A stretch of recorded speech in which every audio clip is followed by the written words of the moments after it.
ॐ नमो भगवते वासुदेवाय।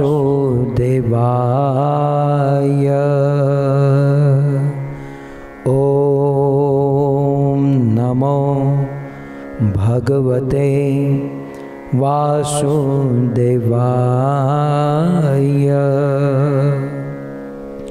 ॐ नमो भगवते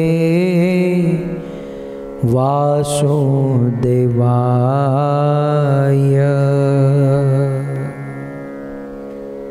जय जय श्री राधा रमण, जय जय नवल किशोर, जय गोपी चित चोर प्रभु, जय गोपी चित चोर प्रभु, जय जय माखन चोर, जय जय माखन चोर। श्री कृष्णचंद्र भगवान की, जगत गुरु शील प्रभुपाद की। उपस्थित भगवत कथानुरागी पधारे हुए भक्त वृंद, इस सभा को सुशोभित करने वाले अंतर्राष्ट्रीय कृष्ण भावनामृत संघ इस्कॉन के वरिष्ठ भक्तगण, देश विदेश में यूट्यूब और फेसबुक के माध्यम से बड़ी भारी मात्रा में इस कथा का श्रवण करने वाले समस्त श्रोतागण एवं बड़ी विनम्रता से भाव से भगवत प्रेम प्राप्त करने हेतु इस सुंदर भागवत कथा का आयोजन करने वाले निमित्त मात्र हमारे यजमान श्री अमृत भाई और जीवी बहन का यह परिवार, नीलेश भाई, चंद्रिका माता, संजय भाई, मित्तल माता जी एवं ध्रुव, तन्वी, तानिया, जय, यह पूरा परिवार एवं न्यू जर्सी निवासी इनकी बहन, इनके जीजाजी, ये सभी भक्तों का पुनः एक बार हार्दिक स्वागत एवं आप सब के चरणों में हमारा प्रणाम। राधे श्याम। हम सब जीवात्मा है, हमारी वास्तविक पहचान हम सब आत्मा है और ममे वांशे जीव लोके जीवभूत सनातन। भगवत गीता के इस सिद्धांत के अनुसार हम सब का परमात्मा के साथ, भगवान के साथ कुछ ना कुछ संबंध है और उस संबंध के अनुसार हम सब का एक बहुत सुंदर स्वरूप है। वर्तमान में हमें जो हमारा स्वरूप दिखाई दे रहा है, हम रोज़ सुबह मिरर के सामने खड़े रहते हैं और मिरर में जो हम हमारे रूप को, स्वरूप को देख रहे हैं, ये रूप, ये स्वरूप टेम्परवरी है। हमारा जो ये रूप है बहुत क्षणिक है, ये स्वरूप हमारा नित्य नहीं है और ऐसे रूप हम अनेकों बार बदल चुके हैं और आने वाले समय में ऐसे रूप हम अनेकों बार बदलेंगे। भगवत गीता में जैसे कृष्ण कहते हैं, वांसांसी जीर्णानि यथा विहाय नवानि गृह्णान्ति नरोपराणि तथा शरीराणि विहाय जीर्णा अन्यानि संयान्ति नवानि देहि। जैसे हम पुराने वस्त्र उतार कर एक नए वस्त्र धारण करते हैं, वैसे ही ये जीवात्मा जब ये शरीर पुराना हो जाता है तो इसे छोड़कर एक नया शरीर प्राप्त करता है। सो कुल मिलाकर वर्तमान में मिरर के सामने हम खड़े रहते हैं और हमें जो हमारा रूप और स्वरूप दिखाई देता है वो हमारा वास्तविक रूप नहीं है, ये बाहरी रूप हैं, ये टेम्परवरी रूप हैं, ये बदलता रहता है। हमारा वास्तविक स्वरूप क्या है, हमारा वास्तविक रूप क्या है, यदि किसी को पूछा जाए तो हम में से कोई नहीं जानता। हम सब लोग परमात्मा के अंश हैं, हम सब लोग परमात्मा के पुत्र हैं, और इसके नाते हम सबका परमात्मा के साथ, भगवान के साथ कुछ ना कुछ संबंध है, और उस संबंध के अनुसार हमारा कुछ ना कुछ स्वरूप है।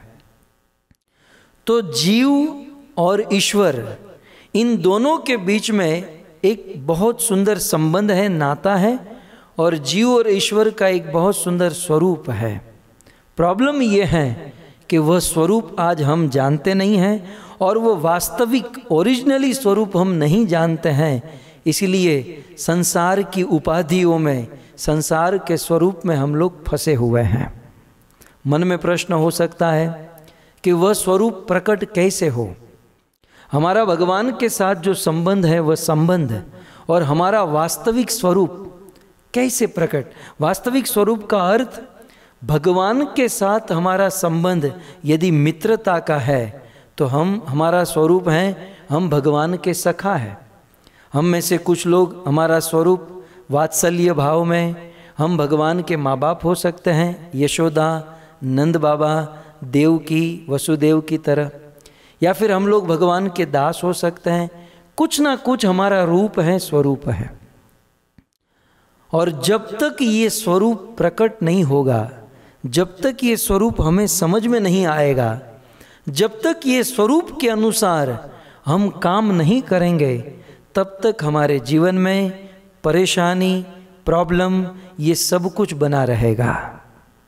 इसलिए श्रीमद् भागवत में कहा गया कि मुक्ति हित्वा अन्यथा रूपे स्वरूपेन व्यवस्थिते। यदि आप प्रॉब्लम से मुक्त होना चाहते हो, जीवन के हर एक मोड़ में कुछ ना कुछ प्रॉब्लमें होती हैं, अनेकों प्रकार की कठिनाई होती हैं, मुसीबत होती है। इन सारी तकलीफ़ों से यदि मुक्त होना चाहते हो तो भागवत के एकादश स्कंद में कहते हैं मुक्ति हित्वा। मुक्त होना चाहते हो तो स्वरूपेन व्यवस्थिति, अपने स्वरूप में स्थित होना होगा। वर्तमान में जो हमारा स्वरूप है वह टेम्परवरी है, हमें हमारे ओरिजिनल स्वरूप में, ओरिजिनल रूप में स्थित होना होगा, उसे जानना होगा। हमारा ओरिजिनल स्वरूप कैसे प्रकट होगा? तब शास्त्र में, वेद में कहा गया कि नित्य सिद्ध कृष्ण प्रेम साध्य कबू नहीं, श्रवण आदि शुद्ध चित्ते करय उदय। हमारा वास्तविक स्वरूप एक और मात्र एक, श्रवण आदि शुद्ध चित्ते करय उदय। भगवान की कथा का श्रवण करने से ही हम हमारे ओरिजिनल स्वरूप में स्थित हो सकते हैं। सो हमारे वास्तविक स्वरूप को जानने के लिए, अपनी वास्तविक पहचान को समझने के लिए, जिसे अनेक शब्दों में कहा जाता है आत्म साक्षात्कार, परमात्मा साक्षात्कार, ये सब करने के लिए एक बहुत बड़ा और सरल उपाय है, और वो है श्रवण आदि शुद्ध चित्ते करय उदय, और वो है भगवान की कथा का श्रवण करना। सो भगवान की कथा का श्रवण करने से हम हमारे वास्तविक स्वरूप में स्थित हो सकते हैं, और उस स्वरूप में स्थित होकर संसार का परम सुख प्राप्त कर सकते हैं। श्रीमद् भागवत के 3 स्कंद के 9वें अध्याय के 11वें श्लोक में भगवान को स्तुति करते हुए कहते हैं, त्वं भक्ति योग परिभा विहत सरोज आसे श्रुते शिवपथो ननुनाथ पुंसाम। भगवान को महात्मा गण कहते हैं कि हे प्रभु, इस संसार में संसार के लोग प्रामाणिक श्रवण विधि के द्वारा, देखिए श्रवण तो करना है, लेकिन भागवत में कहा गया प्रामाणिक। प्रामाणिक माने कोई अच्छे सोर्स से, एरे गेरे की कथा या यहाँ वहाँ की कथा या ऐसी वैसी कथा नहीं, कोई शुद्ध स्तोत्र से और शुद्ध स्वरूप से और शुद्ध विधि से यदि कोई भगवत कथा का श्रवण करता है तो उस कथा श्रवण करने के माध्यम से वह भक्त भगवान को देख सकता है। त्वं भक्ति योग परिभाव विहत सरोज, वो भगवान को देख सकता है और भगवान उस भक्त को देख सकते हैं। और इस श्लोक में कहते हैं यद दिया त उरुगाय विभावयंती तद वपु प्रणय से सद अनुग्रहाय। और भक्त जिस भाव में अपने भगवान को देखना चाहता है, भगवान उस भाव में उस भक्त के सामने प्रकट हो जाते हैं। मुझे आज के कथा की शुरुआत में यह पॉइंट मुख्य रूप से बताना है कि भक्त जिस भाव में भगवान को देखना चाहता है, भक्त के हृदय में भगवान को जिस भाव से वो लाड लड़ाना चाहता है, जिस स्वरूप से वो भगवान को निहारना चाहता है, भक्त के भाव को समझकर भगवान उस भक्त के सामने प्रकट होते हैं, भगवान उस भक्त के सामने प्रस्तुत होते हैं। तो ऐसे जगन्नाथ जी हम भक्तों के लिए बड़े प्रेरणा और उत्साहदायक है कि कृष्ण का रूप जगन्नाथ के रूप में कन्वर्ट हुआ। इसका कारण भगवान श्री कृष्ण को अपनी ही कथा सुनने में इतना आनंद आया कि वे जगन्नाथ के रूप में कन्वर्ट हो गए। आज हमारा परम सौभाग्य है कि भगवान को आनंद देने वाली, वैसे भगवान को अनेक वस्तु आनंद देती हैं, लेकिन भगवान को सबसे अधिक आनंद देने वाली सेवा यदि कोई है तो वो है उनकी कथा। कथा सुनने से हमें आनंद आए या न आए, हमारे भगवान को तो बहुत आनंद आता है। तो भगवान को आनंद देने वाली हरि कथा, भागवत कथा हम सब श्रवण कर रहे हैं शिल प्रभुपाद की एकमात्र कृपा से और हमारे टेनेसी निवासी नीलेश भाई और संजय भाई के इस परिवार के सहयोग से हम सब लोग ये सुंदर भागवत कथा का श्रवण कर रहे हैं। कथा के दौरान भागवत के अष्टम स्कंद की कथा सुन रहे हैं और इस अष्टम स्कंद में भगवान वामन के अवतार की भूमिका बन रही है। जैसे राम कृष्ण के अवतार की भूमिका हम तो बार बार सुनते आए हैं, बच्चा बच्चा जानता है, लेकिन भगवान वामन का जब अवतार हुआ और उसकी भूमिका जो बन रही है हमारे जीवन में बड़ी प्रेरणादायक है। भक्तों, कुछ दिन से मैं रिसर्च कर रहा हूँ, जब से लॉकडाउन हुआ तब से थोड़ा सा अधिक समय मिल रहा है और उस अधिक समय में मैं एक रिसर्च कर रहा हूँ।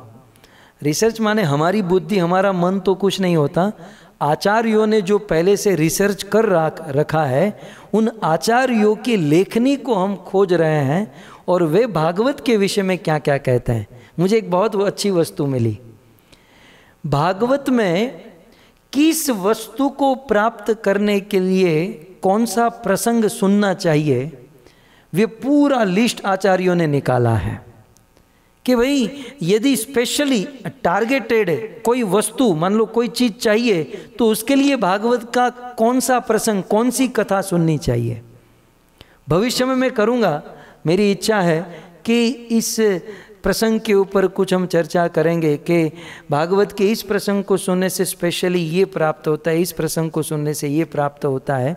भागवत में अनेकों प्रसंग हैं, लेकिन ये रिसर्च करते करते करते करते कल रात को मैं अष्टम स्कंद में पहुंचा और आचार्यों के द्वारा प्रतिपादित वहाँ पर लिखा गया कि परम गति को प्राप्त करने के लिए श्रीमद् भागवत में टारगेटेड मतलब स्पेशली कौन सा प्रसंग है जिसको सुनने से परम गति प्राप्त हो सकती है। बहुत सारी चीज़ें हैं, मैं आपको आने वाले समय में बताऊंगा, बहुत सारी चीज़ें हैं। लेकिन जब ऐसा प्रश्न पूछा गया कि परम गति, पहले तो परम गति समझिए, गति माने डेस्टिनेशन। आजकल हम यहाँ जाते हैं वहाँ जाते हैं, मरने के बाद नरक जाते हैं, फिर 84 लाख के चक्र में, लेकिन डेस्टिनेशन, हमारा परम डेस्टिनेशन जो है वो है भगवान का धाम। जब तक वैकुंठ भगवान का धाम हमें नहीं मिलेगा हम लोग इसी प्रकार से भटकते रहेंगे। आज अमेरिका में हैं तो कल किसी और कंट्री में, मरने के बाद किसी और कंट्री में जन्म होगा, कैसा जन्म होगा, क्या जन्म होगा, ये भटकते रहेंगे। लेकिन ये कब तक भटकेंगे, जब तक हम हमारे वास्तविक गंतव्य डेस्टिनेशन पर नहीं पहुंच जाते। यदि हमें हमारे वास्तविक डेस्टिनेशन, हमें हमारे गंतव्य को तुरंत प्राप्त करना है, इसे संस्कृत भाषा में कहते हैं परम गति। गति तो मिल सकती है, किसी को इंजीनियर की गति मिलती है, किसी को डॉक्टर की गति मिलती है, किसी को स्वर्ग की गति मिलती है, लेकिन स्वर्ग से भी तो वापस आना पड़ता है। यदि परम गति कोई चाहता है, अर्थात ऐसा स्थान, ऐसा धाम जहाँ से कभी वापस ना आना पड़े, तो परम गति को प्राप्त करने के लिए भागवत का स्पेशल यदि कोई प्रसंग है तो वो है वामन अवतार है। करंटली हम जो ये कथा सुन रहे हैं, ये वामन अवतार की कथा सुनने से इसका सबसे अधिक लाभ जीव को परम गति प्राप्त हो सकती है, ऐसा आचार्यों का मत है।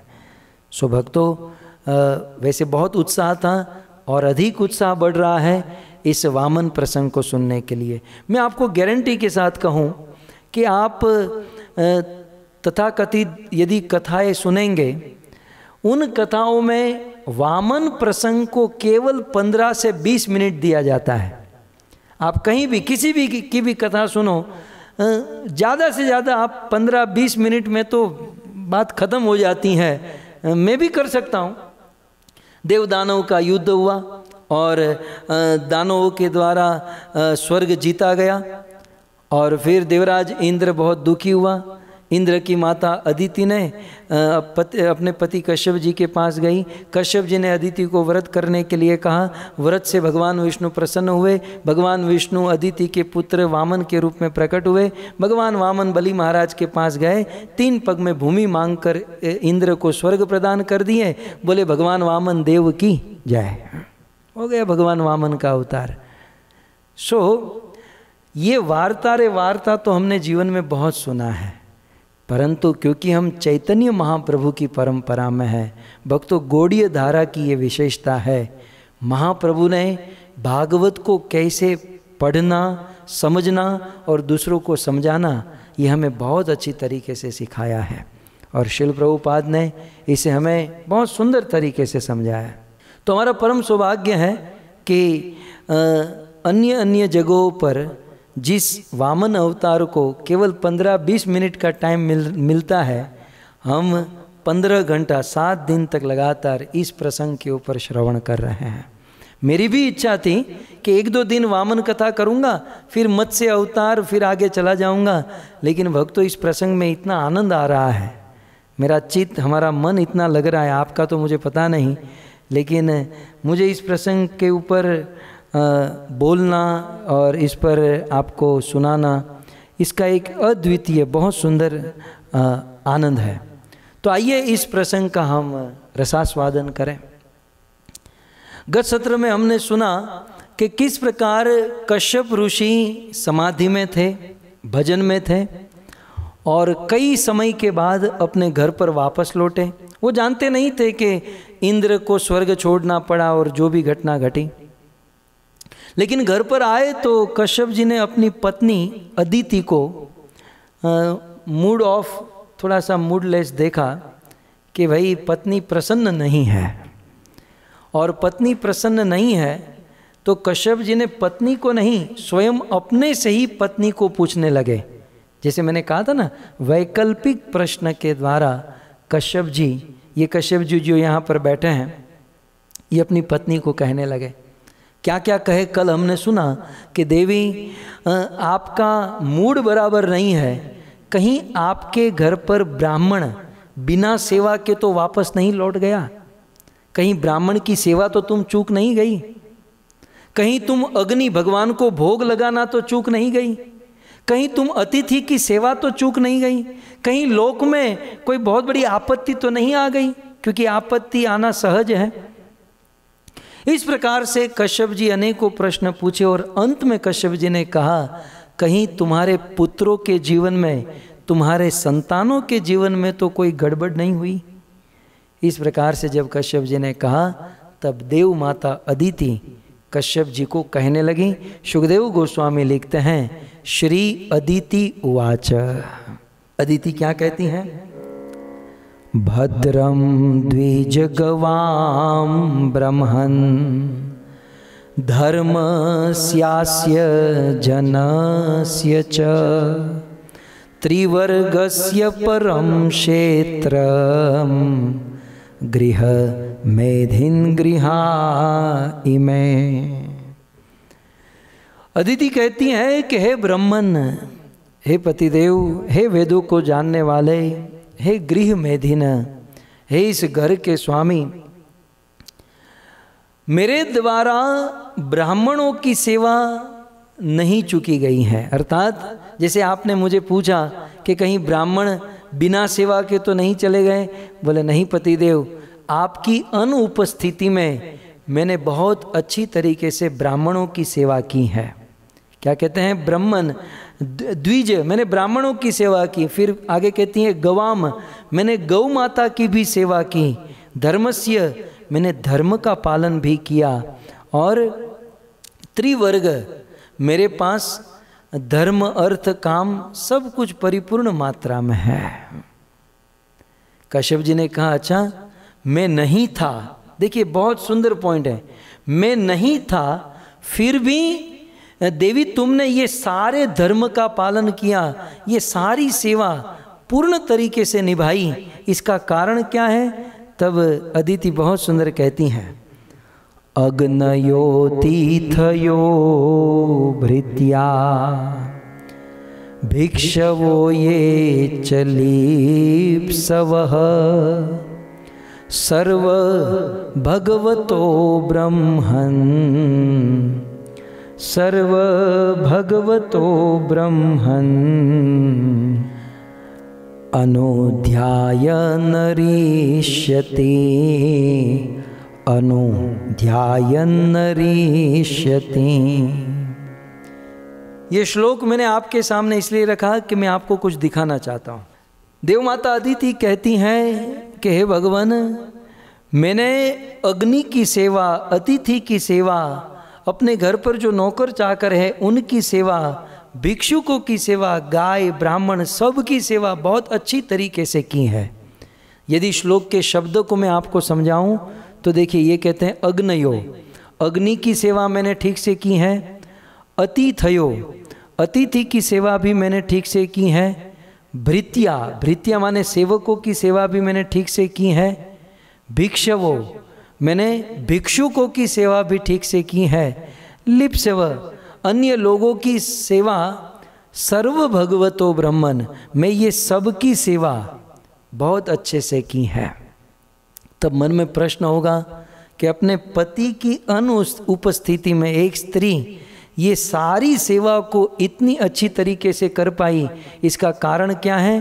तो इसका कारण बताते हुए देवी अदिति कहती हैं अनुध्यायन, हे ब्रह्मन, ब्रह्मन अनुध्यायन, मैं आपके विरह में, आपकी अनुपस्थिति में अनुध्यायन, मैं आपका ध्यान करती थी।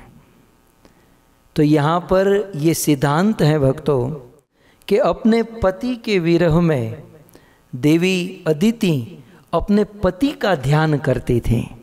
बस इतना ही फर्क है अदिति में और आज की पत्नियों में। देव माता अदिति जब पति घर से चले गए तो अपने पति का ध्यान करते हुए, पति के ध्यान का अर्थ है पति ने जो शिक्षा दी है, पति का जो आचरण है, पति का जो परिवार है, उस पति का स्मरण करते हुए ये सारी सेवा की। और आज की जो स्त्रियां होती हैं, पति जैसे ही ऑफिस में जाते हैं और टीवी चालू करके दुनिया भर के पुरुषों का दर्शन करती हैं और इसीलिए धर्म का पालन ठीक से नहीं कर पाती हैं। ये शब्द मुझे आपको दिखाना था, अनुध्यायन। सो यहाँ पर हमें समझने वाली बात यह है कि जो शरणागत है ये केवल पत्नियों के लिए नहीं है, ये शिष्य के लिए है, ये समाज में सबके लिए है। यदि हम इस्कॉन में हैं तो किसी भी प्रकार का गलत आचरण करने से पहले हमें ये देखना चाहिए कि हम किसके गुरु हैं। जब भी कोई आचरण करें तो हमें मन में स्मरण रखना चाहिए कि हम किसी विशेष व्यक्ति के शिष्य हैं, इसलिए हमें गलत कार्य नहीं करना चाहिए। हम कोई विशेष माँ बाप के बेटे हैं, ये कार्य हमारे माँ बाप को सुशोभित नहीं करते हैं। ये अनुध्यायन, ये स्मरण हमारे मन में होना चाहिए। और एक स्त्री को, एक पत्नी को, पति जब न हो तो उनका मन में ध्यान होना चाहिए कि मैं किसकी पत्नी हूँ। समाज में कितना आदर है मेरे पति का, और ऐसे पति की पत्नी होकर मैं कोई हल्का कार्य, नीचा कार्य करूं तो ये ठीक नहीं लगेगा। सो इस प्रकार देव माता अदिति कहती है कि पतिदेव आपका ध्यान, आपका स्मरण करने के कारण मैं किसी भी कर्तव्य को नहीं चूकी, मैंने सारे कर्तव्य निभाए। और आगे कहते हैं कोनु मैं भगवत कामो न संपद्येत मानस। हे पतिदेव, इस संसार में ऐसी कौन पत्नी है जिसको आपके जैसा पति मिल जाए और अपनी सारी मनोकामना पूर्ण न हो। अर्थात पतिदेव आप जैसा पति, देखो ये अदिति अपने पति से कुछ मांगना चाहती हैं, तो पति से कुछ मांगने से पहले कुछ प्रशंसा तो करनी चाहिए। तो ये स्टाइल है? सीधा नहीं कह देना चाहिए कि मुझे ये चाहिए। देव माता अदिति कहती हैं इस दुनिया में कौन ऐसी पत्नी है जिसे आप जैसा पति मिल जाए और उसकी इच्छा अपूर्ण रहे। क्योंकि पतिदेव यस्या भगवन प्रजाध्यक्ष एवं धर्मान प्रभाषते, आप सभी ओर से मुझे सुखी रखने का प्रयास करते हो और साथ ही साथ आप मुझे इतनी शिक्षा प्रदान करते हो। धर्मान प्रभाषते, पतिदेव आप समय समय पर मुझे सीख देते हो। देखिए उम्र में पति बड़ा होता है, पति में ज्ञान विद्या अधिक होती हैं, इसलिए पति अपने पत्नी को शिक्षा देता है। तो यहाँ पर अदिति कहती हैं कि धर्म प्रभाषते, पतिदेव आपने मुझे समय समय पर धर्म की शिक्षा दी है, और अभी भी जब आप प्रश्न पूछ रहे हो, इस प्रश्न के द्वारा भी आप शिक्षा ही तो दे रहे हो। तो आपकी मुख से शिक्षा को सुनकर मेरे जीवन में ऐसी कोई वस्तु नहीं है जिसकी मुझे कमी हो। यहाँ पर भी एक सिद्धांत प्रस्तुत होता है कि प्रत्येक पति को चाहिए कि स्वयं ज्ञान ग्रहण करे और अपनी पत्नी को कुछ ज्ञान, कुछ शिक्षा प्रदान करे। और प्रत्येक पत्नी को चाहिए कि यदि पति ज्ञानी हो, पति की बात कुछ वैलिड हो, तो उसे ध्यान से सुने और सुनकर अपने जीवन में अप्लाई करें। यहाँ पर देवी अदिति कहती हैं कि यदि जीवन में ऐसा होता है तो पति और पत्नी की सारी इच्छाएं पूर्ण हो जाती हैं। और अब देवी अदिति आगे कहती हैं कि तएव मारीच मनः शरीर जा। अब आगे कहती हैं कि ऐसी कौन पत्नी है जो आप जैसा पति पाकर उनकी इच्छा अधूरी रह जाए। इसलिए है पतिदेव तव एव मारीच, अपने पति को मारीच कहती हैं। हम इस श्लोक में आपको दिखाऊं, तवेव मारीच मनः शरीर जा प्रजा इमा सत्वर जस्त मोजुष समो भवान तस्य सुरादिषु प्रभो तथापि भक्तम भजते महेश्वर। तो यहाँ पर तव एव मारीच, देवी अदिति कश्यप जी को मारीच कहती हैं। अब यहाँ पर मारीच कहने का अर्थ ये रामायण वाला मारीच नहीं है। रामायण में भी एक मारीच है, भागवत में भी एक मारीच है।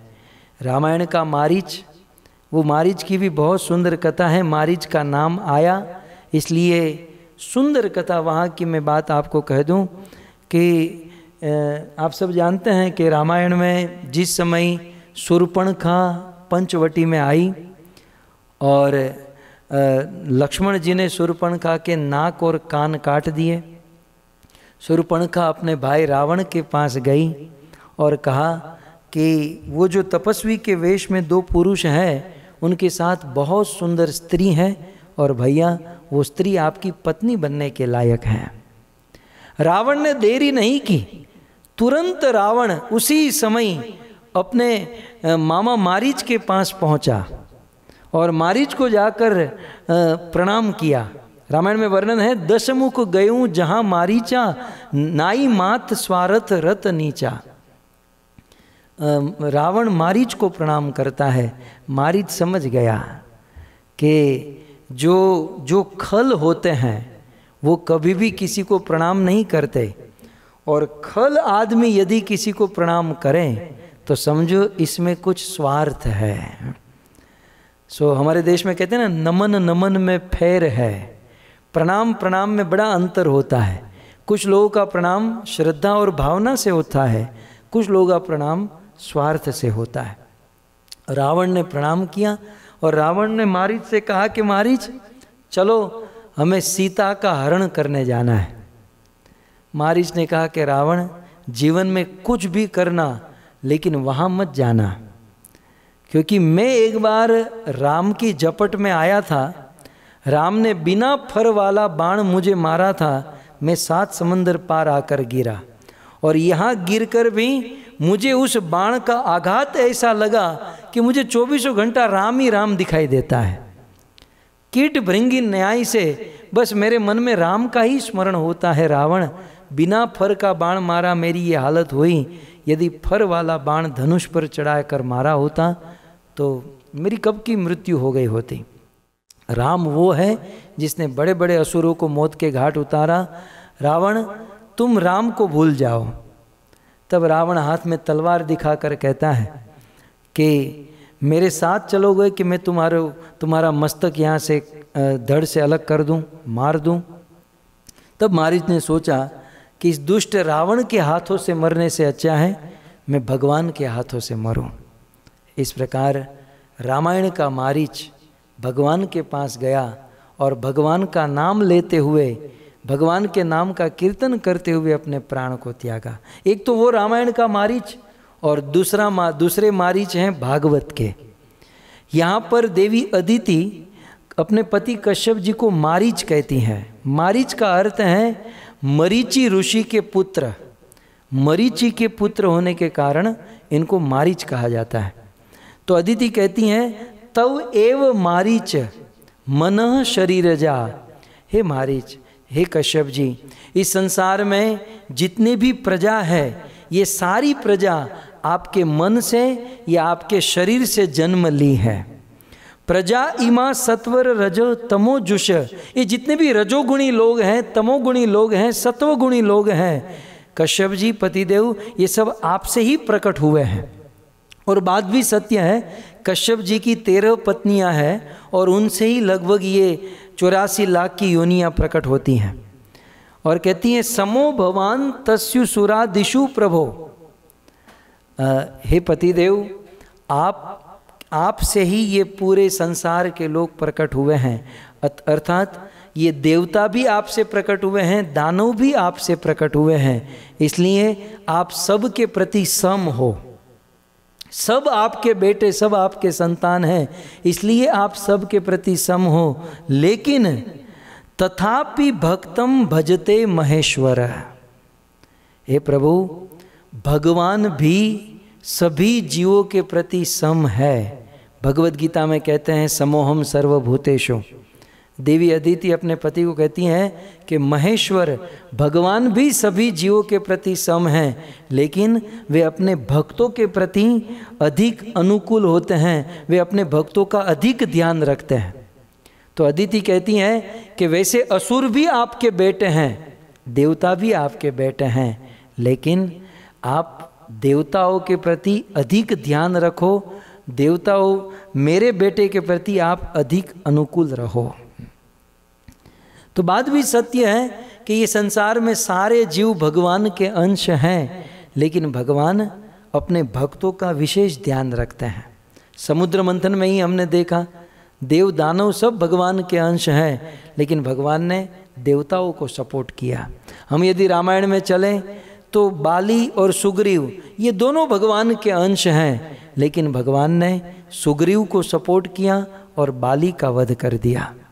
हम महाभारत में चलें, महाभारत में दुर्योधन ने पांडवों के प्रति अन्याय किया था, हम मान सकते हैं, लेकिन दुर्योधन ने कृष्ण के प्रति कोई अन्याय नहीं किया था।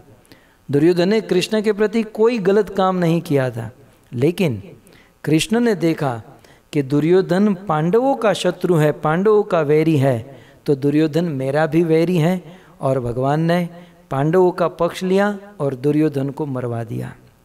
कहने का अर्थ यह है, अदिति कहती हैं कि ये सृष्टि में सब लोग भगवान के ही अंश हैं, लेकिन भगवान भक्तों के प्रति विशेष अनुकूल होते हैं। ठीक उसी प्रकार ये देवता और दानव प्रभु आपके ही पुत्र हैं, लेकिन मैं चाहती हूँ कि आप देवताओं के प्रति अधिक अनुकूल रहो। आगे कहती हैं तस्मात् ईश सुव्रतः प्रभो में भजन तया। इसलिए हे प्रभु आप समर्थ हो और आप सुव्रतः, आपका व्रत उत्तम है, अर्थात आपने प्रतिज्ञा की है।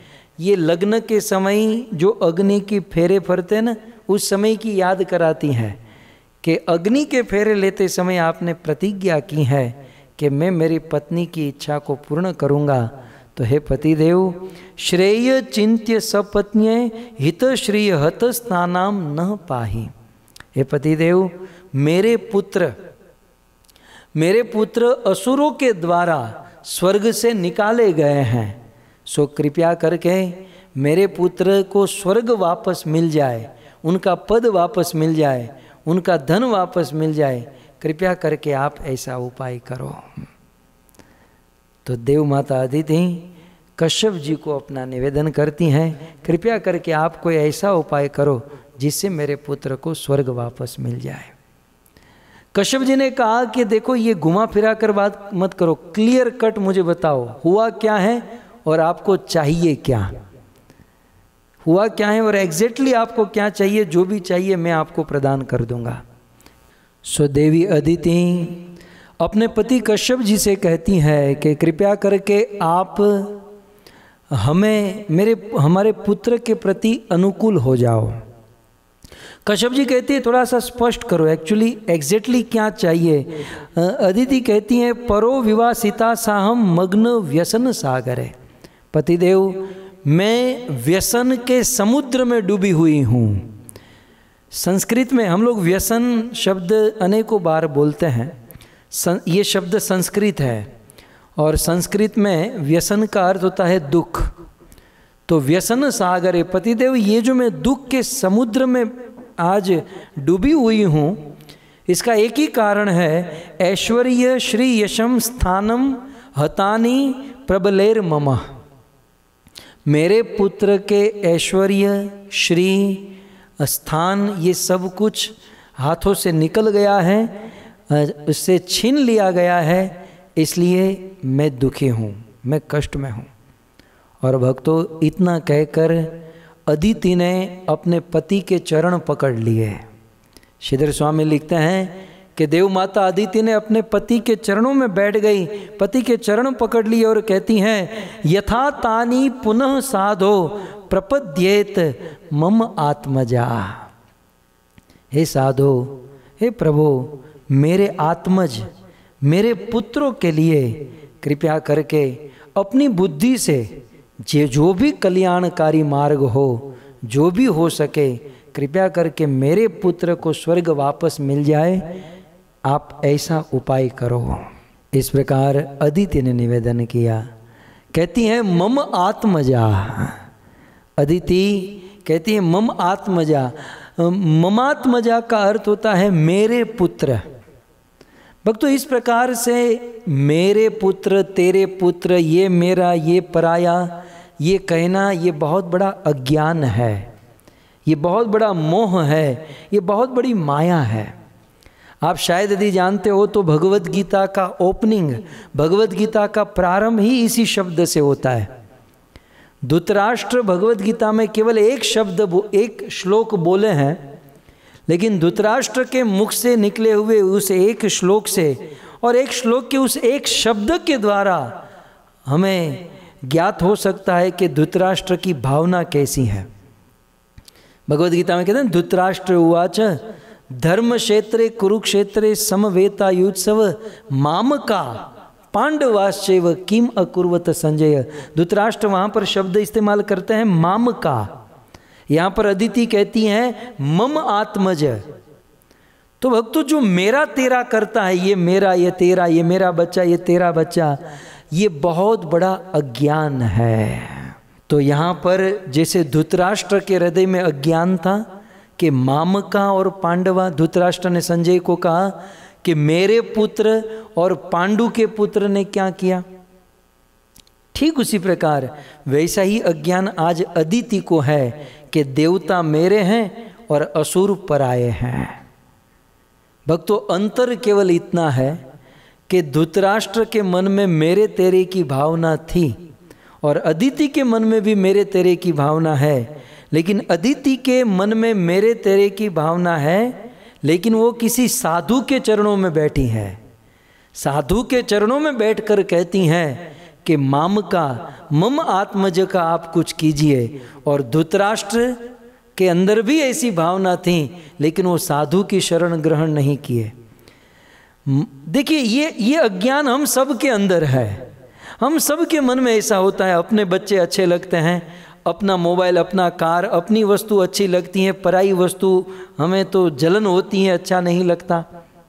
हम सब के मन में है। लेकिन करना क्या है, आज अदिति के मन में ऐसी भावना उठी है तो वो क्या कर रही है, एक साधु चरित्र, एक साधु की शरण ग्रहण कर रही हैं।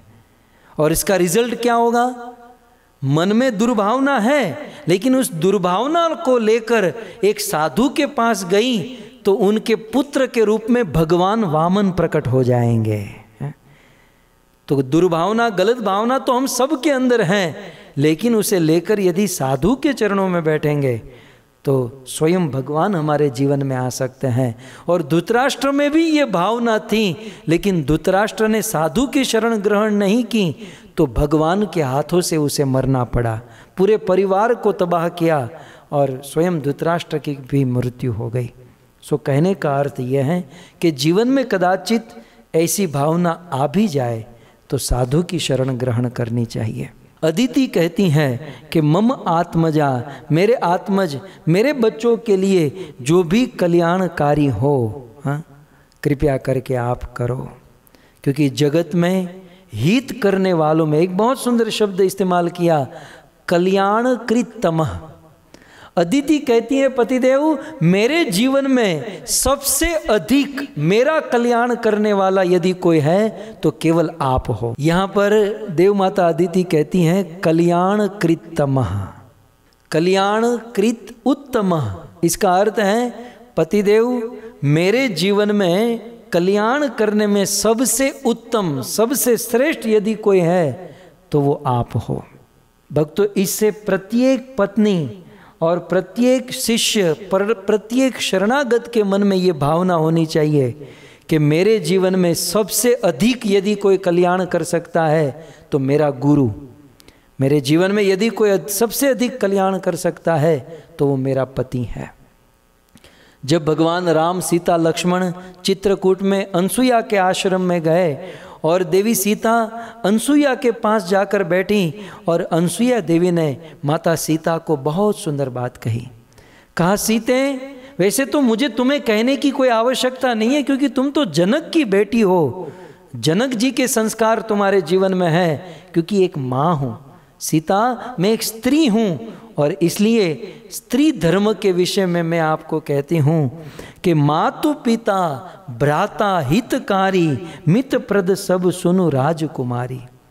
हे राजकुमारी, हे सीते, एक स्त्री को, एक पत्नी को उनकी माता सुख दे सकती है, एक स्त्री को उनके पिता सुख दे सकते हैं, उनका भाई, उनके बंधु, उनके चाचा, मामा, ताऊ, सब लोग उनको सुख दे सकते हैं, लेकिन जितना सुख एक पति दे सकता है उतना और कोई नहीं दे सकता। इसलिए यहाँ पर अदिति ने कहा कल्याणकृतमः, पतिदेव मेरा कल्याण करने के लिए आप सबसे उत्तम पात्र हो। प्रत्येक पत्नी के मन में ये भावना होनी चाहिए कि मेरा कल्याण, सबसे अधिक कल्याण मेरे पति ही कर सकते हैं। तो इस प्रकार से देवी अदिति ने कहा, और रामायण में इसका प्रमाण दिया गया कि एक पति अपनी पत्नी को जितना सुख दे सकता है उतना और कोई नहीं दे सकता। तो इस प्रकार से निवेदन की और निवेदन करके देवी अदिति अपने पति के चरणों में मस्तक रखकर रोने लगी।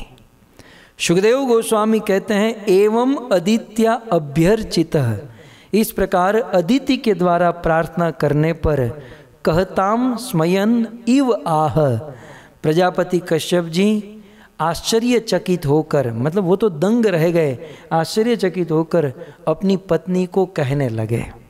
कश्यप उवाच, कश्यप जी कहने लगे, पहले तो वे अफसोस किए, अहो विष्णु माया बलम इदम जगत स्नेह बद्धम।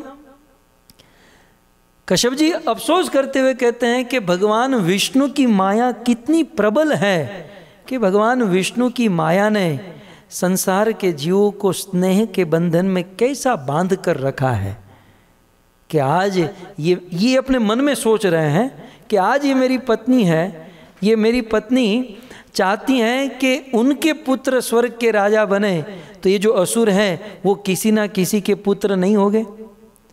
उनकी माँ चाहती होगी अपने पुत्र राजा बने। तो ये जो स्नेह का बंधन जो है ये माया का प्रभाव है। विष्णु माया बलम इदम, इस संसार में भगवान विष्णु की माया कुछ ऐसी है, भगवान विष्णु ने माया के द्वारा संसार के लोगों को बांध कर रखा है। और संसार के जीव किससे बंधे हैं? स्नेह रूपी डोरी से बंधे हुए हैं। भक्तों, ये इस दुनिया में जितने भी रिलेशन हैं ये सारे रिलेशन स्नेह रूपी बंधन से बंधे हुए हैं। और स्नेह को संस्कृत में स्निग्धता कहा जाता है और घी को भी स्निग्ध कहते हैं। जैसे घी जलाने का काम करता है, घी से वो लौ जलती है, ठीक उसी प्रकार इस संसार में आप किसी भी व्यक्ति के प्रति स्नेह रखोगे तो जलना होगा। एक ये सिद्धांत है, संसार में किसी से भी आप स्नेह रखो आपको जलना पड़ेगा। फिर वो आपके सगे बच्चे भी क्यों न हो, जब वो बड़े होंगे, जब वो आचरण करेंगे तो बूढ़ा कोने में बैठा बैठा जलते रहता है। जिससे स्नेह करोगे संसार में जलना पड़ेगा। सूरदास बाबा ने तो बहुत सुंदर भजन लिखा, माधोजू मन माया बस कीन हो। ये मेरा मन माया के वश में ऐसा हो गया कि संसार रूपी स्नेह में जलने लगा। उन्होंने एक बहुत सुंदर दृष्टांत दिया कि मेरा परिवार एक दिए के समान है और वो स्नेह घी के समान है, और जैसे दिया जलता है और धीरे धीरे धीरे धीरे राख हो जाता है, वैसे स्नेह रूपी बंधन में बंधकर मैं जल रहा हूँ और बर्बाद हो रहा हूँ। सो कुल मिलाकर ये जो स्नेह है ये माया का प्रभाव है और स्नेह का कारण है अज्ञान। तो कश्यप जी अपने मन में समझ गए कि अदिति के मन में अज्ञान है। सबसे पहले कश्यप जी ज्ञान देकर अदिति के मन के दुख को दूर करना चाहते हैं। कश्यप जी ने सोचा थोड़ा सा ज्ञान दे दूं ताकि इसका दुख दूर हो जाए और ये सारी बातें भूल जाए। इसलिए कश्यप जी पहले एक श्लोक में ज्ञान देते हैं। कश्यप जी अपनी पत्नी को कहते हैं, पर देवी तुम चिंता क्यों करती हो? क्व देहो भौतिको अनात्मना क्व चात्मा प्रकृते पर। हे देवी, इस संसार में आत्मा का कौन पुत्र है, आत्मा का कौन संबंधी है? इस संसार में जितने भी लोग हैं ये सब शरीर के संबंध है। कस्य के पति पुत्राद्या मोह एव ही कारणम। इस संसार में आत्मा स्वतंत्र है। आत्मा का वास्तव में देखा जाए तो एकमात्र रिलेटिव परमात्मा है, और फिर भी हम लोग किसी को अपना और पराया मान लेते हैं। इस दुनिया में किसी को अपना मानना और पराया मानना, कश्यप जी कहते हैं, मोह एव ही कारणम। ये केवल मोह ही इसके पीछे कारण है। मोह के कारण ही हम किसी को अपना और पराया मान लेते हैं, अन्यथा आत्मा स्वतंत्र है। आत्मा का न कोई पुत्र है, आत्मा का न कोई पिता है, आत्मा का कोई नहीं है। तो इस संसार के जो संबंध है ये केवल मोह के कारण है। श्रीमद् भागवत में लिखा कि जब किसी व्यक्ति का जन्म होता है तो जिस हॉस्पिटल में जन्म होता है हॉस्पिटल वाले कहते हैं कि ये हमारा पेशेंट है। जिस माँ के गर्भ से जन्म होता है वो माँ कहती है ये मेरा बेटा है। जो नर्स डिलीवरी कराती हैं, डिलीवरी कराने वाली नर्स कहती हैं कि ये हमारा बच्चा है। उस बच्चे का बाप कहता है इसका पालन मैं करता हूँ, ये मेरा बेटा है। फिर वो लड़का स्कूल में जाता है तो स्कूल की टीचर कहती ये मेरा स्टूडेंट है। स्कूल के प्रिंसिपल ट्रस्टी कहते हैं कि ये हमारा विद्यार्थी है। फिर बड़ा होता है, जॉब करता है, वह कंपनी का ऑनर मालिक कहता है ये मेरा एम्प्लॉय है। शादी करता है तो पत्नी कहती ये मेरा ही पति है। बच्चे होता है तो बच्चे कहते हैं ये मेरा पिता है। पूरी दुनिया उस बंदे को मेरा मेरा मेरा मेरा मेरा कहती रहती है, लेकिन तब तक श्मशान में पड़े हुए लकड़े बोलते हैं कि आप सब लोग मेरा मेरा कर लो, अंत में तो ये मेरा ही होने वाला है। अंत में ये श्मशान के लकड़े की राख बनने वाला है। कहने का अर्थ यह है, इस संसार में ये जो भी हम अपना और पराया समझते हैं, मोह एवही कारणम, देवी ये मात्र मोह है, तुम इस मोह से मुक्त हो जाओ। कश्यप जी जब ऐसा ज्ञान देने लगे तब तो अदिति जोर जोर से रोने लगी, चिल्ला चिल्ला कर रोने लगी कि ये मेरे पति केवल ज्ञान देकर तो बात नहीं चला लेंगे। तब कश्यप जी कहते हैं तब ठीक है, ज्ञान से तुम्हारा दुख दूर नहीं होगा तो हे देवी अब ये तुम्हारा कष्ट, ये तुम्हारा दुख मात्र भगवान ही दूर कर सकते हैं। देखिए, प्रत्येक गुरु को, प्रत्येक आश्रय को या प्रत्येक पति को चाहिए कि अपने आश्रित में जो लोग हैं वे कभी परेशानी में आए तो उनको कुछ शिक्षा दें और उनका कंक्लूजन जो है वो भगवान के शरणों की ओर लेकर जाए। कश्यप जी बहुत सुंदर बात कहते हैं कि देवी तुम्हारी सारी इच्छा पूर्ण होगी, अपने पुत्रों को स्वर्ग देना चाहती हो मिलेगा, लेकिन ये मात्र भगवान कृष्ण, भगवान विष्णु ही करा पाएंगे। कश्यप जी बहुत सुंदर कहते हैं, उपतिष्ठस्व पुरुषम भगवंतम जनार्दनम सर्वभूत गुहावासम वासुदेवम जगद्गुरुम। हे देवी, वसुदेव नंदन वासुदेव भगवान कृष्ण, उपतिष्ठस्व पुरुषम, परम पुरुष भगवान कृष्ण की भक्ति करो। भगवान कृष्ण वासुदेव की उपासना करोगी, भक्ति करोगी, वे तुम्हारी सारी मनोकामना पूर्ण करेंगे। कैसे हैं भगवान? भक्तों, एक श्लोक में भगवान की 6 विशेषता बताई गई। सबसे पहले कहते हैं पुरुषम, वो भगवान परम पुरुष है। पुरुष का अर्थ कश्यप जी कहना चाहते हैं कि वो पूर्ण है, और जो पूर्ण होता है वही दूसरों को पूर्ण कर सकता है। इस संसार में हम किसी के भी पास जाए, अब स्वयं पूर्ण नहीं है तो हमें पूर्ण नहीं कर सकते। तो भगवान वासुदेव की शरण ग्रहण करो, क्योंकि वो पूर्ण है, वो तुम्हारी सारी कामना पूर्ण कर देंगे। और दूसरा, पुरुषम का अर्थ होता है पति। कश्यप जी कहते हैं कि देवी तुम मेरी शरण में आई हो ये सोचकर कि मैं तुम्हारा पति हूँ, अच्छी बात है, इस जीवन के लिए, इस जन्म के लिए मैं तुम्हारा पति हूँ, परंतु देवी हम सब के वास्तविक पति यदि कोई है तो वो भगवान कृष्ण है। सो कश्यप जी कहते हैं कि हम आपको और मुझे, हम दोनों को मिलकर भगवान कृष्ण की शरण ग्रहण करनी चाहिए, वो हमारी सारी इच्छा पूर्ण करेंगे, क्योंकि वही वास्तविक पति है।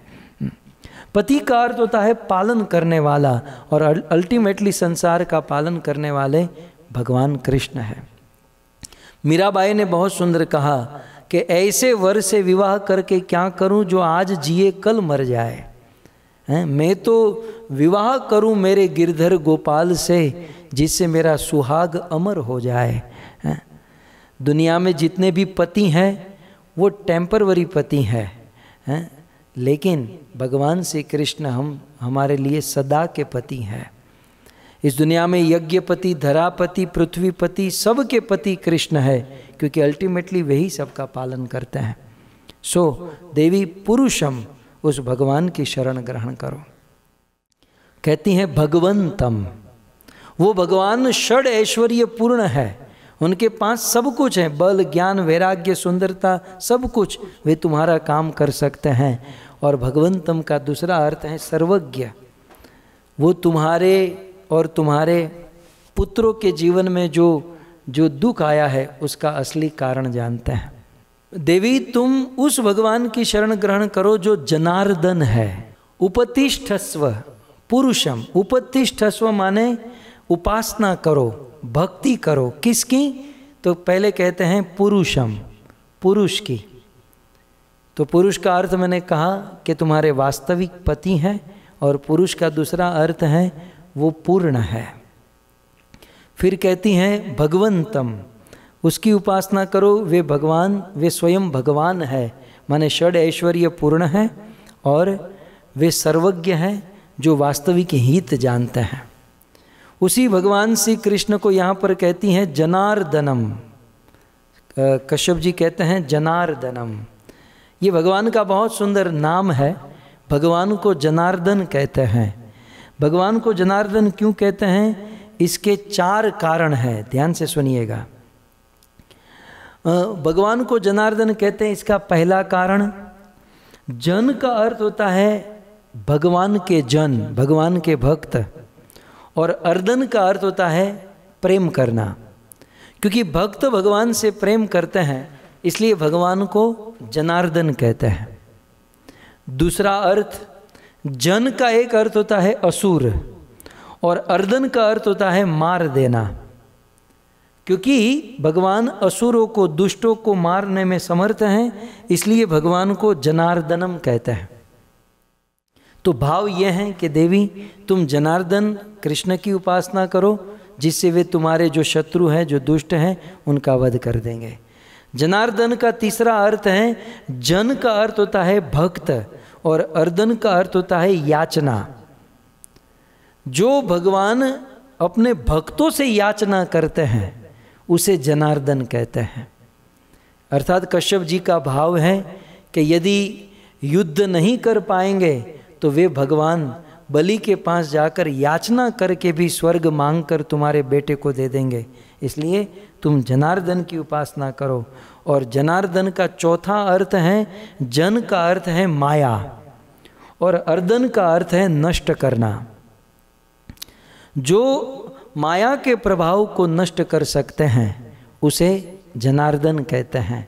हमारे जीवन में जितनी भी माया का प्रभाव है उसे नष्ट करने में समर्थ है, इसलिए भगवान को जनार्दन कहते हैं। तो बहुत सुंदर ये श्लोक है। उपतिष्ठस्व, उपतिष्ठ माने उपासना करो। किसकी? कृष्ण की। वो कृष्ण कैसे हैं? पुरुषम, भगवंतम, जनार्दनम। तब मानो अदिति कहे कि वो जनार्दन, वो भगवान तो बहुत दूर है, वो भगवान मेरी बात को कैसे सुनेंगे? तब आगे ये शब्द कहते हैं कि वो भगवान तो दूर है, वो मेरी बात कैसे सुनेंगे? तब कश्यप जी कहते हैं सर्वभूत गुहा वासम। देवी तुम चिंता मत करो, वो भगवान बहुत दूर रहते हैं, लेकिन वह दूर रहने वाले भगवान सर्वभूत, भूत माने सभी जीव, सभी जीव गुहा वासम, अर्थात सभी जीव के हृदय में रहते हैं। अर्थात वो भगवान सभी जीव के हृदय में परमात्मा के रूप में रहते हैं। हम जो भी कार्य करते हैं, भजन करे, भक्ति करे, उपासना करे, हृदय में बैठे हुए भगवान उसे पूर्ण रूप से नोट करते हैं। सो सर्वभूत गुहा वासम। और देवी वासुदेवम, वो और कोई नहीं है, वो वासुदेव है। ये भगवान का वासुदेव नाम यहाँ पर लेकर कश्यप जी याद करा रहे हैं कि जैसे वसुदेव और देवकी कारागार में थे, और कारागार में कंस का अत्याचार हो रहा था, देवकी वसुदेव बहुत दुखी थे, और भगवान कृष्ण वसुदेव के पुत्र बनकर आए और देवकी वसुदेव के दुख को दूर किए। ठीक उसी प्रकार देवी तुम वासुदेव कृष्ण की उपासना करो, वे भी तुम्हारे पुत्र बनकर आएंगे और तुम्हारे सारे दुख, परेशानी, प्रॉब्लम को दूर करेंगे। तो वासुदेव लीला परक अर्थ भी है और तत्व परक अर्थ भी है कि विशुद्ध सत्व में जो प्रकट होते हैं, जो प्रकृति के पार जिसकी स्थिति है, उसे वासुदेव कहते हैं। और वे विशुद्ध सत्व उनकी भक्ति से प्रकट हो सकते हैं। और फिर अंत में कहते हैं जगत गुरुम, हे देवी हम सब के गुरु। गुरु के 3 अर्थ होते हैं। यहाँ पर जगत गुरु का एक अर्थ है ब्रह्मा शिव आदि के गुरु। जगत गुरु का यहाँ पर दूसरा अर्थ है हित करता, जो हित का उपदेश करे उसे गुरु कहते हैं। और जगत गुरु, गुरु का अर्थ होता है वरिष्ठ, वडिल, माता पिता। अर्थात हे देवी हम सब के वास्तविक माता पिता त्वमेव माता च पिता त्वमेव, वो और कोई नहीं, वो भगवान विष्णु है, भगवान कृष्ण है। ऐसे भगवान विष्णु, ऐसे भगवान कृष्ण की यदि तुम शरण ग्रहण करोगी तो निश्चित ही वे तुम्हारी सारी इच्छा को पूर्ण करेंगे और तुम्हारे बच्चों को स्वर्ग प्रदान करेंगे। सो सविदास्यति कामान हरि दीना अनुक्रमात्, अमोघा भगवत भक्ति एतेरी मतिर मम। मानो अदिति कहे कि यदि मैं भक्ति पूर्ण नहीं कर पाऊंगी, अधूरी रह जाएगी, तो यहाँ पर बहुत सुंदर कहा कि भगवत भक्ति अमोघा। देवी तुम चिंता मत करो, थोड़ी भी विष्णु या कृष्ण की भक्ति करोगी तो वो अमोघ हो जाएगी। और कृष्ण विष्णु को छोड़कर अन्य किसी भी देवी देवताओं की भक्ति करोगी, एक तो उसमें त्रुटि हो गई तो वे रिएक्शन, वे विपरीत असर देगी। और यदि आप बहुत भी भक्ति करोगी तो बहुत कम चीज़ आपको प्राप्त होगी। इसलिए भगवत भक्ति अमोघ है, आप ये भक्ति करो। और मज़े की बात तो यह है, जब इस प्रकार से कश्यप जी ने कहा तुरंत अदिति उवाच, अदिति कहती है ठीक है प्रभु, तो केना हम विधिना, मुझे उस विधि बताइए, उस विष्णु को प्राप्त करने की विधि बताइए। और ब्रह्मन उपस्थि यास्यास्ते जगतपतिम, कृपया करके जगतपति उस भगवान को प्राप्त करने की मुझे विधि बताइए। भक्तों, अदिति के हृदय में बहुत बड़ी लोलुपता है, बहुत बड़ी उत्कंठा है कि जल्दी मुझे बताइए, मुझे अब और टाइम वेस्ट नहीं करना है, मुझे उस भगवान को प्राप्त करने की क्रिया तुरंत शुरू कर देनी है। भक्तों, यहाँ पर एक पॉइंट समझना होगा कि एक बात तो आप सब जानते हैं कि यदि हम राम कृष्ण विष्णु की भक्ति करेंगे तो भगवान मिलेंगे, ये तो सब जानते हैं। लेकिन राम कृष्ण विष्णु की भक्ति करने से भगवान कब मिलेंगे, ये क्वेश्चन मार्क है। अर्थात इस दुनिया में भगवान को प्राप्त करने के लिए हमें कौन सा मूल्य चुकाना होगा। देखो, एक चीज है, ईश्वर को प्राप्त करने के लिए मूल्य तो चुकाना होगा, कुछ देना तो होगा।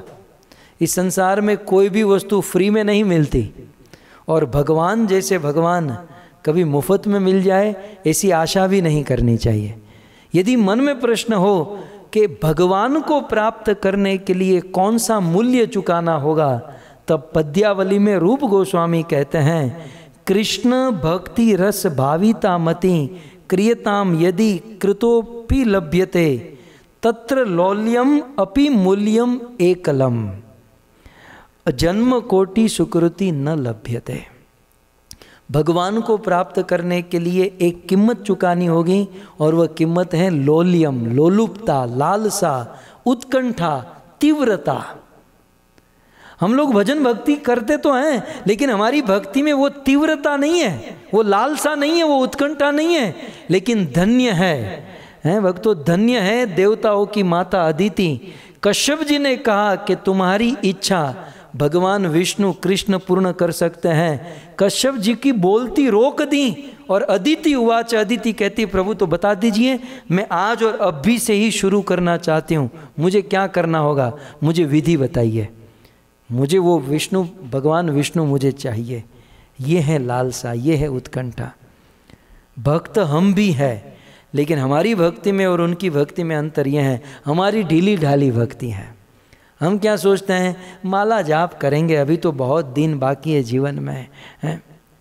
संकल्प लेंगे, विकल्प करेंगे, बहुत ढीली ढाली चलती है। लेकिन धन्य है देव माता अदिति, 15वें दिन भगवान अदिति के सामने खड़े होंगे। ये है तीव्रता, ये है लोलुपता। हमारे और भगवान के बीच में दूरी कितनी है? मात्र उत्कंठा, लालसा, लोलुपता की। जिस दिन वह लालसा आ गई उस दिन भगवान हमसे दूर नहीं है। केवल 15 दिन के अंतर में इतनी उत्कंठा थी इस नारी को, दुख था। आप देखिए, अज्ञान भी था, मोह माया भी थी, सब कुछ था, सारे दोष भरे पड़े थे। स्त्री का शरीर था, लेकिन तीव्रता से भक्ति करने के कारण भगवान उनके सामने प्रकट हो गए। तो वे कहती हैं, कृपया करके मुझे विधि बताइए कि मुझे क्या करना है, क्या नहीं करना है। आदिशम त्वज द्विज श्रेष्ठ, बहुत सुंदर शब्द है भक्तों। देखिए आपके सामने ये श्लोक हैं। आदिशम, आदिशम त्वम द्विज श्रेष्ठ, विधिम तदुपधावनम, आश्रु तुष्यति मे देव, सिदंत्या सह पुत्र के। कहते हैं कि हे द्विज श्रेष्ठ, हे ब्राह्मण श्रेष्ठ, सिदंत्या सह पुत्र के, मैं मेरे पुत्र के साथ आशु तुरंत ही उस भगवान को तुष्यति, संतुष्ट कर दूं या भगवान को प्रकट कर दूं। कृपया करके तम विधि, वो विधि आप मुझे बताइए और आप उसमें संकोच मत कीजिए। सबसे महत्वपूर्ण शब्द है आदिशम, आप मुझे आदेश दीजिए। भक्तों, प्रत्येक शिष्यों का कर्तव्य है कि अपने गुरु के पास जाए और गुरु के पास जाकर अपने गुरु से इस प्रकार से आदेश मांगे।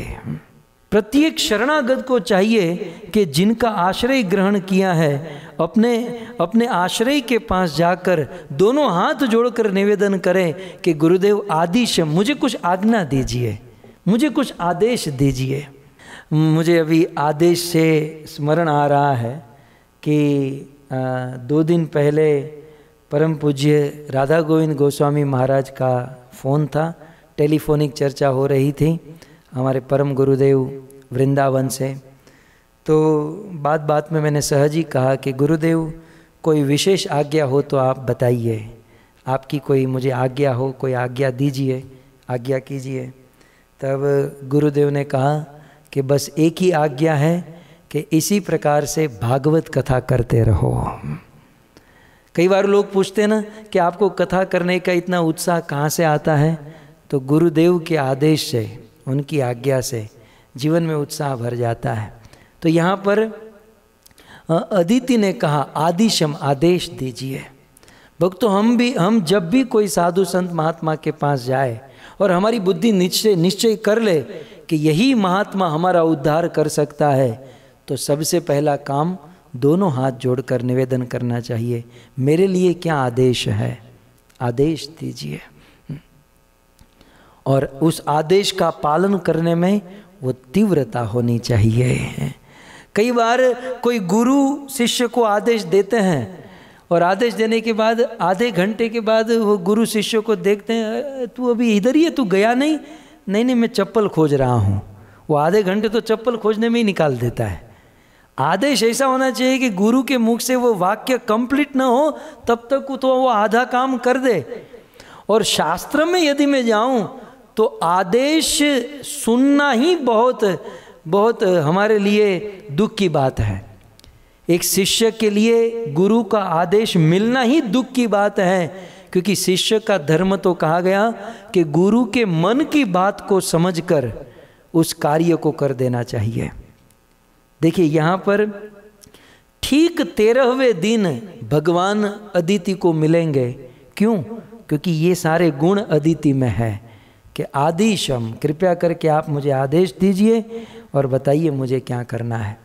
तो भक्तों, अदिति के 11 पुत्र हैं, देव माता अदिति के 11 पुत्र हैं और अब 12वें पुत्र के रूप में भगवान वामन प्रकट होंगे। और उस भगवान वामन को प्रकट करने के लिए क्या करना होगा? कश्यप जी भगवान वामन को प्रकट करने के लिए नियम बता रहे हैं। आप सब लोग नोट कर लीजिएगा। हम यदि हमारे जीवन में भगवान या भगवान के शुद्ध भक्त पुत्र के रूप में चाहते हैं तो इस नियम को, इस व्रत को पालन कर सकते हैं। कश्यप जी कहते हैं कि सृष्टि की रचना करने के लिए हम सब प्रजापति ब्रह्मा के पास गए थे और ब्रह्मा जी के मुख से हमने ये सुना था और ब्रह्मा जी ने भगवान के मुख से ये व्रत सुना था। तो ये बहुत सुंदर व्रत है भक्तों, ये 12 दिन का व्रत है और यदि कोई व्यक्ति इस व्रत का पालन करता है तो स्वयं भगवान उनके पुत्र के रूप में प्रकट हो जाते हैं। और यदि पुत्र के रूप में भगवान नहीं चाहिए और मन में शुद्ध भक्ति या किसी भी प्रकार की मनोकामना या इच्छा है, इस 12 दिन का व्रत यदि कोई पालन करता है उनकी सारी मनोकामना पूर्ण होती हैं। कश्यप जी ये व्रत भागवत में अदिति को बताते हैं और इस व्रत को पालन करके अदिति को भगवान वामन की प्राप्ति हुई थी। ये व्रत क्या है? कहते हैं यह व्रत फाल्गुन महीने, हमारे गुजराती में फागण महीना कहते हैं, जिस महीने में होली होती है। तो ये व्रत फाल्गुन महीने के शुक्ल पक्ष की प्रतिपदा प्रथमा से शुरू होता है। फाल्गुन शुक्ल प्रथमा से ये व्रत शुरू होता है। वैसे ये व्रत 12 दिन का है, लेकिन इसके लिए हमें 14 दिन का टाइम निकालना होगा, क्योंकि फाल्गुन शुक्ल और प्रथमा के पहले जो अमावस्या का दिन है, कश्यप जी कहते हैं कि फाल्गुन शुक्ल प्रथमा के जो पहले वाला दिन है अमावस्या का दिन, उस अमावस्या के दिन सुबह वन में जंगली सूअर के द्वारा खोदी गई माटी को लेकर उस माटी से स्नान करना होगा। साबुन नहीं, देखिए ये व्रत ऐसा है जिसमें साबुन नहीं लगाना है, क्योंकि वेद ऐसा कहते हैं कि साबुन से शरीर अशुद्ध होता है, शरीर जो है माटी से शुद्ध होता है। तो जंगली सूअर के द्वारा खोदी गई माटी, अब आप कहोगे जंगली सूअर क्यों? क्योंकि भगवान विष्णु ने धरती की रक्षा करने के लिए शूकर अवतार धारण किया था। तो भगवान शूकर का स्मरण करके सूअर के द्वारा खोदी गई माटी, और ये माटी न मिले तो मुल्तानी माटी से भी आप स्नान कर सकते हैं, अथवा जमीन से 3 फुट नीचे की माटी पवित्र मानी जाती है, उस माटी से अपने शरीर में लगाकर स्नान करना होगा। यह है अमावस्या के दिन। और स्नान कर उस माटी से स्नान करने के बाद जब स्नान करते हैं तो किसी पवित्र जल से, गंगा यमुना सरस्वती, घर पर तो घर पे या किसी पवित्र स्थान में नदी में स्नान करें, और स्नान करने के बाद घर पर ब्राह्मणों को बुलाए, ब्राह्मणों को बुलाकर यज्ञ कराए, यज्ञ करके सुंदर भोग बनाए, और वे भोग ब्राह्मणों को खिलाने के बाद फिर अपने परिवार के साथ बैठकर उस भोग को ग्रहण करें। इस प्रकार से अमावस्या के दिन ये कंप्लीट हुआ। अब कश्यप जी कहते हैं कि फाल्गुन महीना शुक्ल पक्ष प्रथमी से ये व्रत शुरू होता है। ये अमावस्या के दिन पवित्र हो गया शरीर, अब प्रथमा से व्रत शुरू होता है। इस व्रत में केवल दूध पीकर व्रत करना है, गाय का दूध पीकर 12 दिन तक रहना है, और व्रत के दौरान रोज सुबह ब्रह्म मुहूर्त में जगना है, ठाकुर जी का दर्शन करना है, आरती करनी है। वैसे तो 128 माला लिखी है, लेकिन 32 माला 64 माला का जाप करना है, भगवान की कथा सुननी है, रोज भगवान का अभिषेक करना है, और घर पर कम से कम 2 ब्राह्मण को बुलाकर उस ब्राह्मण को भोजन कराना है। और फिर गाय के दूध से जो भगवान का अभिषेक किया है वही दूध हमें पीना है, और कुछ न खाना है न कुछ पीना है। जिस दूध से भगवान का अभिषेक किया है वही दूध पीना है। केवल दूध पीकर ये व्रत रहा जाता है, इसलिए इस व्रत को पयः व्रत कहते हैं। पय माने दूध, पयः व्रत। तो इस प्रकार से रोज 2 ब्राह्मण को स्नान, उनको भोजन, और केवल दूध पीना है, और दिन में 3 बार स्नान करना है। वैसे व्रत ना भी हो फिर भी 3 बार स्नान करें, लेकिन इस व्रत के दौरान 3 बार स्नान करना है। 12 दिन के लिए अर्धशय्या माने अपने बेड बिस्तर को त्याग देना है, जमीन पर सोना है, भूमि पर सोना है। और फिर 12 दिन बीतने के बाद त्रयोदशी के दिन यज्ञ करके भगवान को पंचामृत के द्वारा अभिषेक करना है, और उस दिन निसंकोच होकर ब्राह्मणों को दान करना है और मन में जो भी इच्छा है, कामना है, वो भगवान के सामने रखनी है। कश्यप जी कहते हैं कि इस प्रकार से करोगे भगवान सारी मनोकामना पूर्ण करेंगे। और भक्तों वैसा ही हुआ कि देव माता अदिति ये व्रत प्रारंभ की और 12 दिन तक व्रत किया और 13वें दिन स्वयं भगवान विष्णु देव माता अदिति के सामने प्रकट हुए और प्रकट होकर निवेदन किए कि ये 12 दिन की भक्ति से, व्रत से मैं प्रसन्न हूँ, तुम्हें जो चाहिए वह मांग लो। तो अब भगवान प्रकट हैं, अदिति हैं और भगवान निवेदन कर रहे हैं। आगे की कथा कल हम विस्तार से सुनेंगे। आप सभी भक्तों का धन्यवाद। आप सब भक्तों ने बड़े धैर्य से, भाव से इस कथा को सुना। और विशेष धन्यवाद अमृत भाई और जीवी माता जी के इस परिवार को, नीलेश भाई, संजय भाई और इन सारे परिवार की कृपा से हम सब लोग इस भागवत कथा को यहाँ पर श्रवण कर पा रहे हैं।